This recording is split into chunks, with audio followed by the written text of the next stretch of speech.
మీ పెద్ద నాయకుడు ఇవాళ కాంగ్రెస్ పార్టీ నాయకుడుగా మారిండు. మీరు బీజేపీ పార్టీ నిరసన కార్యక్రమంలో ర్యాలీలో ఆమెను చేతితో తాకి నెట్టేసిన సందర్భంగా కూడా మేము తీవ్రంగా ఖండించాం. ఆ విధంగా ఎక్కడ అవమానం చేసినా, మహిళలను కించపరిచినా ఖచ్చితంగా మేము తీవ్రంగా ఖండిస్తాము. ఇవల్ల నిన్న జరిగినటువంటి మున్సిపల్ కార్యాలయం జరిగినటువంటి సంఘటన అది దుశ్శాసన పర్వం, అది కీచక పర్వం, అది ముమ్మాటికి నీచక పర్వం. మీరు సమస్య పరిష్కారం కోసం చేసిన సంఘటన కాదు.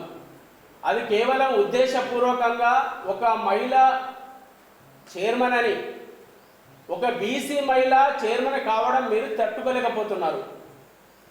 మీరు ఫ్రస్ట్రేషన్లో పడి ఏం చేస్తున్నారో మీకు అర్థం కావట్లేదు. ఒక ఎమ్మెల్యే గారు మీ యొక్క బిడ్డ వయసు ఉన్నటువంటి ఒక మహిళ, ఒక గృహిణిగా ఉన్నటువంటి